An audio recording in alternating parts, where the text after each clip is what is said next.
Kaputeshwara Dheki Geha Bhakti Jnana Sange Eta Nityananda Prabhu Koila Danda Bhange Tinakanda Karidanda Dhila Basanya Bhakta Sange Oila Prabhu Mahesha Dhekina. Translation, purport. When Lord Chaitanya Mahaprabhu went to the temple of Lord Shiva, known as Kaputeshwara, Nityananda Prabhu, who was keeping his sannyas staff in custody, broke the staff in 3 parts and threw it into the river Bhargi Nadi. Later this river became known as Dandabhanga Nadi. So, purport. The mystery of the sannyas danda of Sri Chaitanya Mahaprabhu has been explained by Srila Bhaktisiddhanta Saraswati Thakur. Sri Chaitanya Mahaprabhu accepted the order of sannyas from a Mayavadi sannyasi. The Mayavadi sannyasis generally carry 1 staff or danda. Taking advantage of Sri Chaitanya Mahaprabhu's absence, Sri Nityananda Prabhu broke the staff in 3 parts and threw it into the river, later known as Dandabhanga Nadi. In the sannyas order, there are 4 divisions: Kutichaka, Bahudaka, Hamsa, and Paramahansa. Sometimes we say Parivrajacacharya for Hamsa. No. Only when the sannyasi remains on the Kutichaka and Bahudaka platforms, he can carry his staff. However, when one is elevated to the status of Hamsa or Paramahansa, after touring and preaching the bhakti cult, he must give up the sannyasi staff. Sri Chaitanya Mahaprabhu is Sri Krishna, the Supreme Personality of Godhead. It is therefore said, Sri Krishna Chaitanya Radha Krishna Nahi Anya. 2 personalities, Srimati Radharani and Sri Krishna, are combined in the incarnation of Sri Chaitanya Mahaprabhu. Therefore, considering Sri Chaitanya Mahaprabhu to be an extraordinary person, Lord Nityananda Prabhu did not wait for the Paramahansa stage. He reasoned that the Supreme Personality of Godhead is automatically in the Paramahansa stage. Therefore, he does not need to carry a sannyas danda. This is the reason Sri Nityananda Prabhu broke the staff into 3 pieces and threw it into the water. So,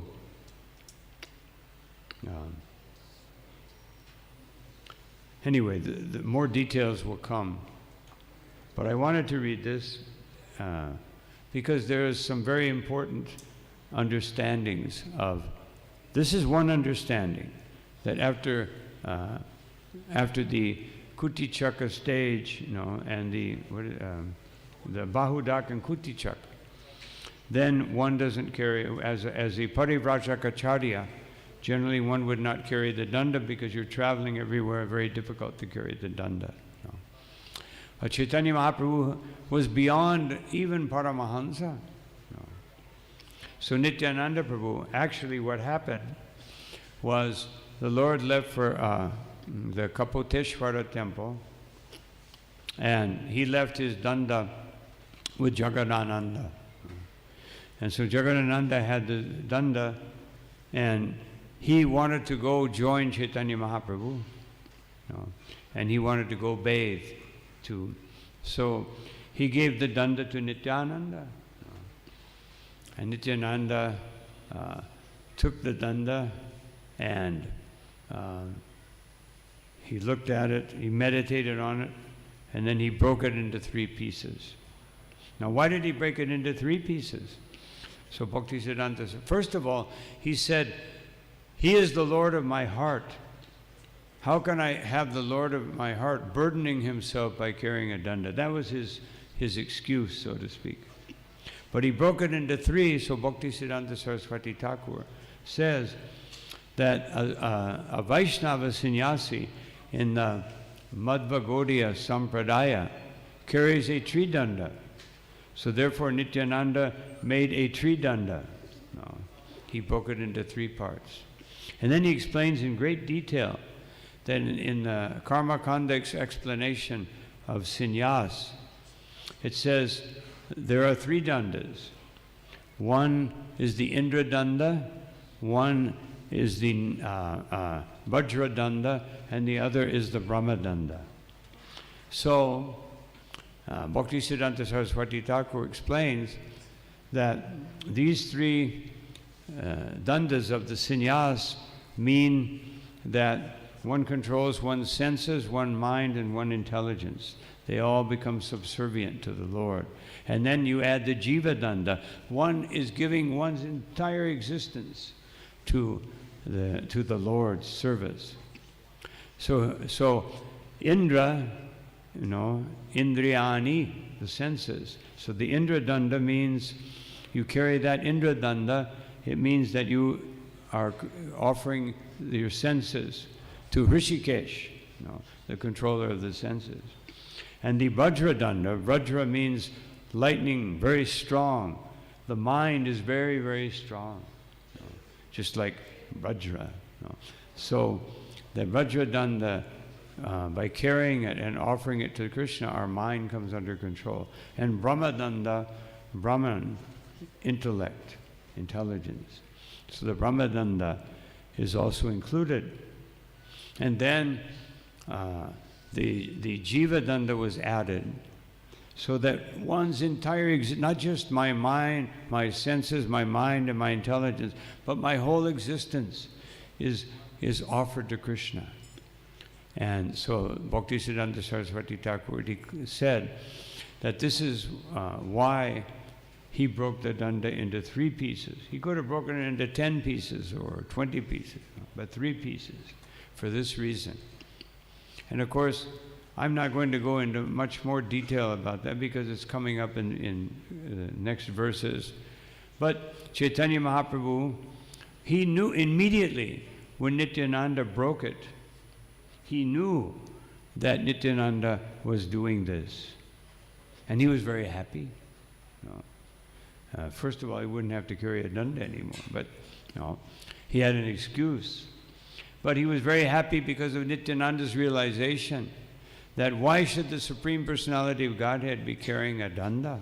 Even though he's in the role of his devotee and the role of a sannyasi, why should he be carrying a danda?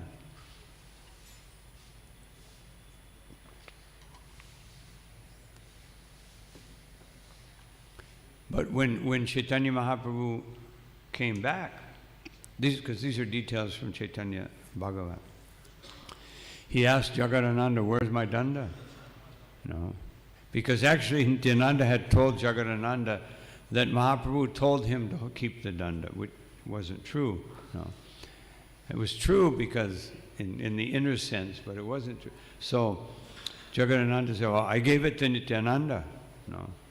And so Chaitanya Mahaprabhu, "Where is my danda?" And he gave him 3 pieces. And then Chaitanya Bhagavat says he showed it to Chaitanya Mahaprabhu, then he threw it into the river. And, Chaitanya Charitamrita said he had already thrown it into the river. But whichever, or both. So Chaitanya Mahaprabhu, "Why did you break this?" And Nityananda said, "No, you were in ecstasy, and you came back. I was holding the danda, and you embraced me, and we fell on top of the danda, and it broke in 3 pieces."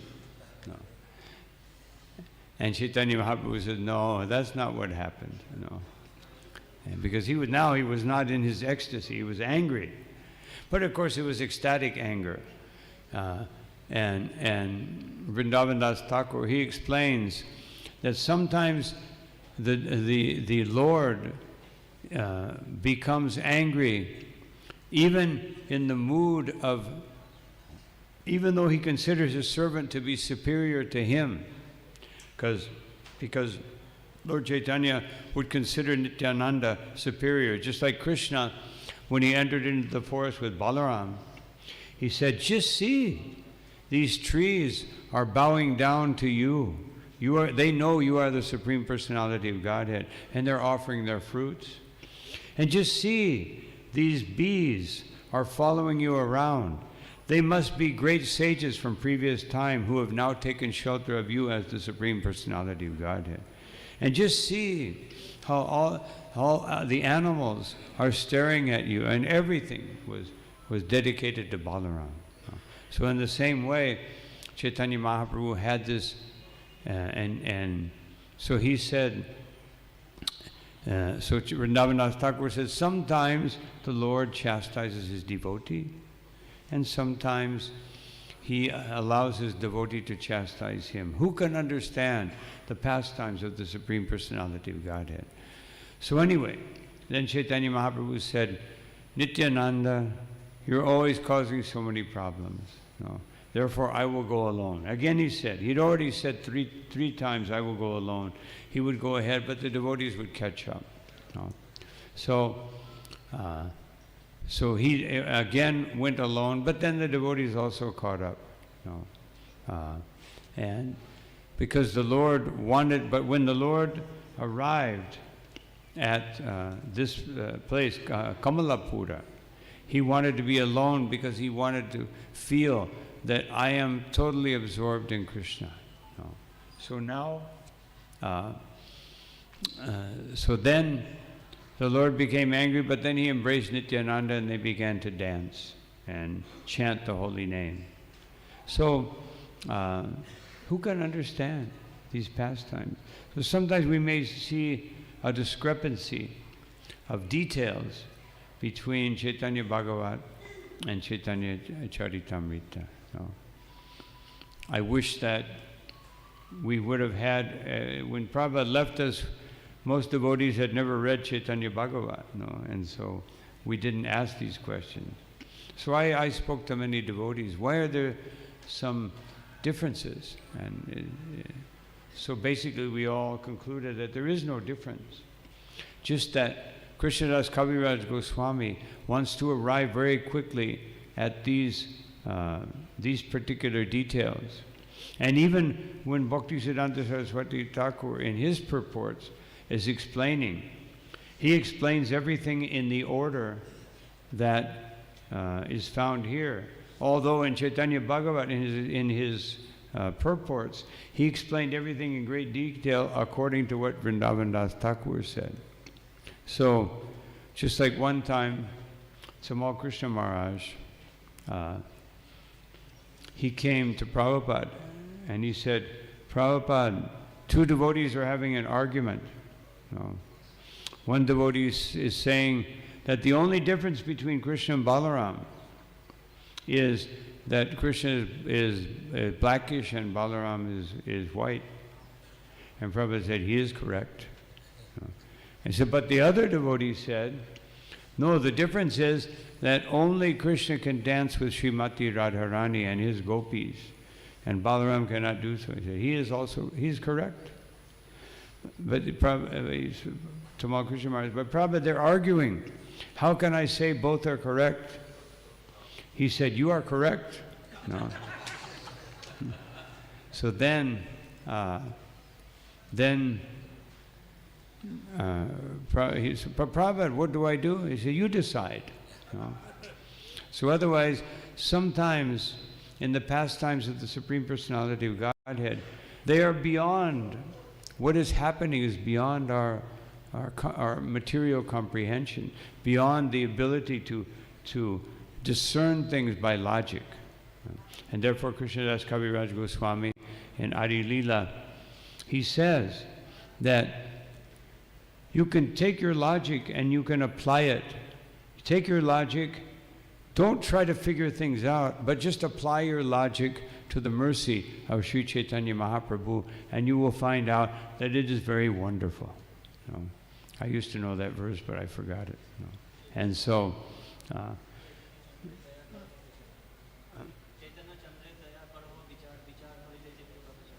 very good. So, you apply your logic to the mercy of Chaitanya Mahaprabhu.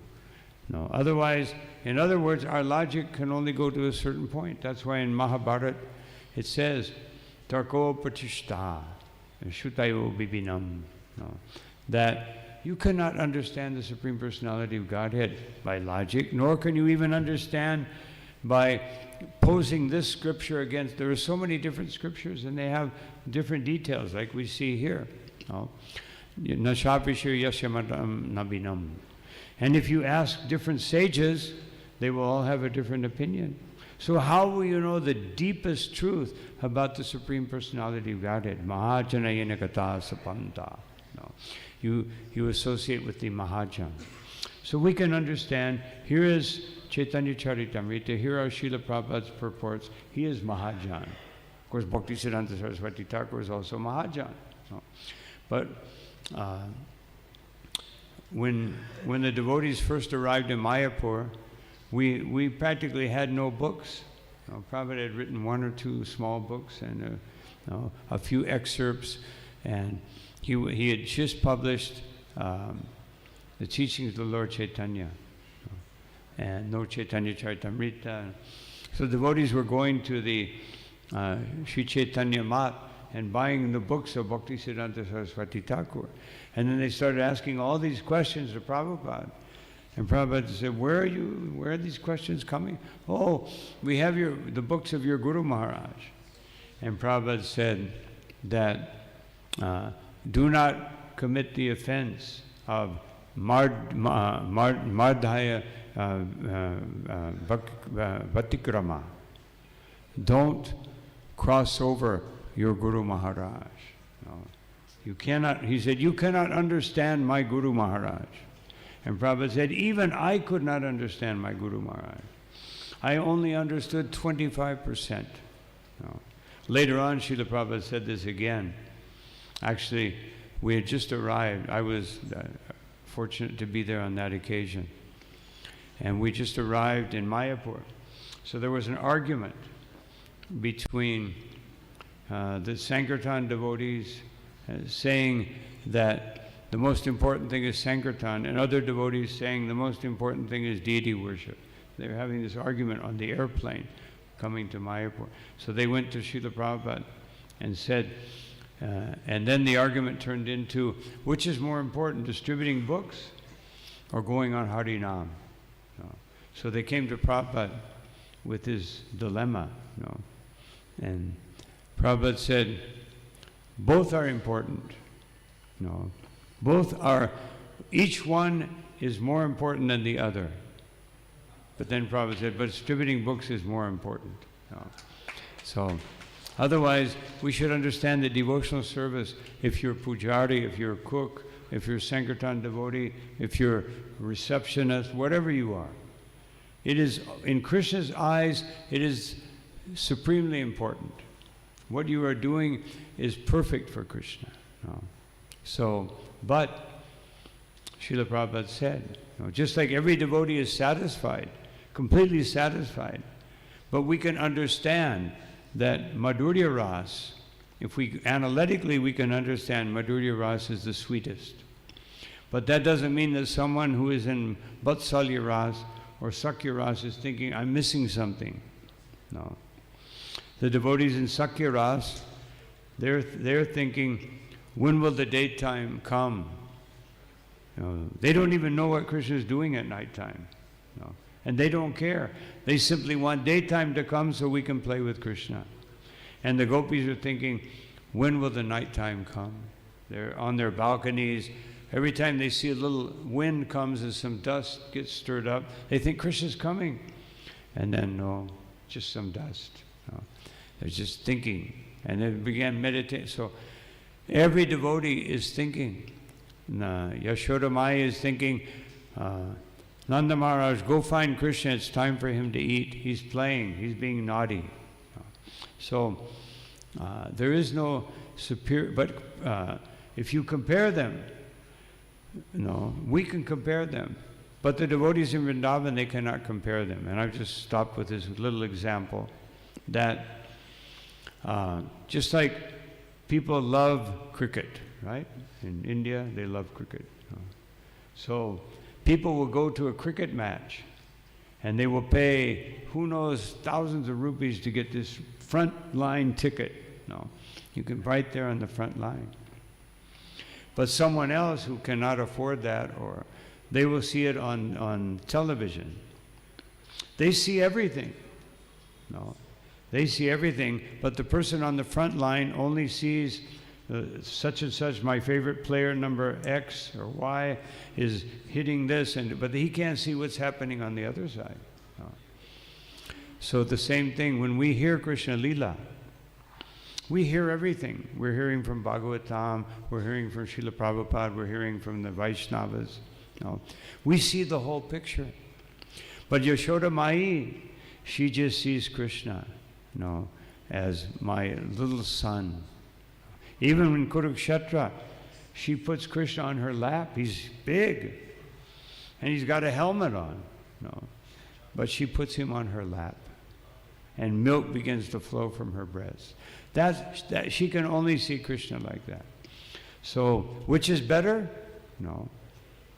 Who can say which is better? We're seeing everything, but we're not experiencing the intensity of the rasa like the devotees in Vrindavan. So that is actually better, and it's so intense that there is no desire for one devotee to be thinking that some other rasa is superior. But everyone finally admits that Srimati Radharani is the most fortunate. That even Chandravali, she also comes to that conclusion that actually Radharani is the most fortunate. Even Rukmini, she comes to that conclusion. So anyway, just some details about apparent differences. So I'll stop here. Any comments? Any questions?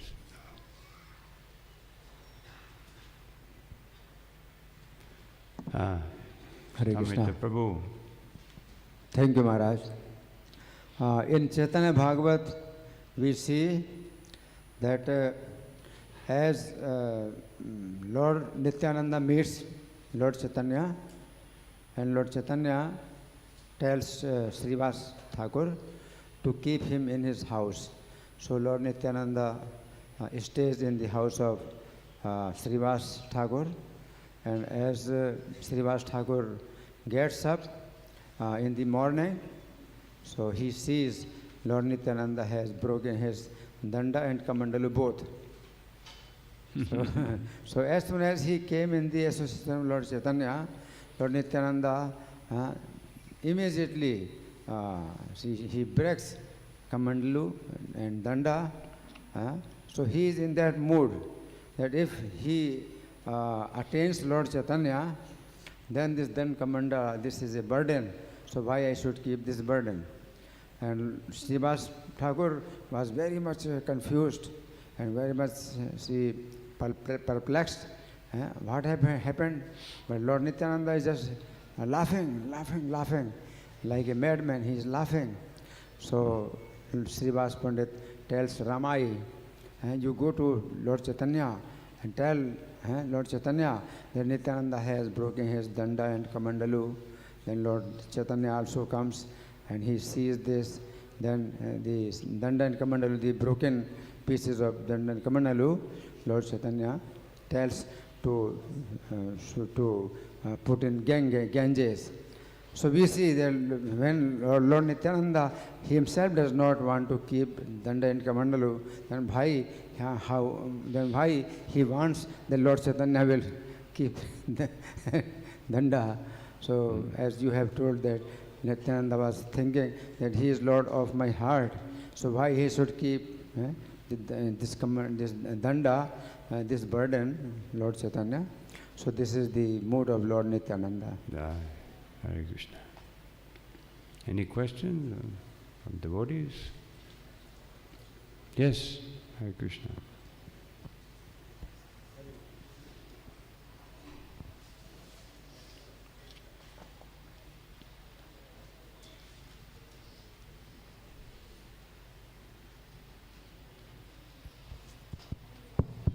Hare Krishna Maharaj.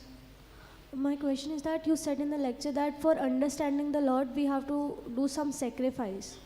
Like for me, waking in the morning is a very big sacrifice, and the most important one is remaining awake. So how really we can be motivated to do such sacrifices in our life? How can we do such sacrifices? By Lord Chaitanya's mercy and Nityananda's mercy. No. Just like I tell the devotees many times, I think I mentioned it here, but I'll mention it again. in the beginning of the movement, devotees were having difficulty following all the 4 regulative principles. So one devotee told Srila Prabhupada that, Prabhupada, it seems impossible to follow these principles. These were devotees, they were hippie, they were not following anything. And so the devotee said, Prabhupada, it seems impossible. And Prabhupada said, yes, it is impossible.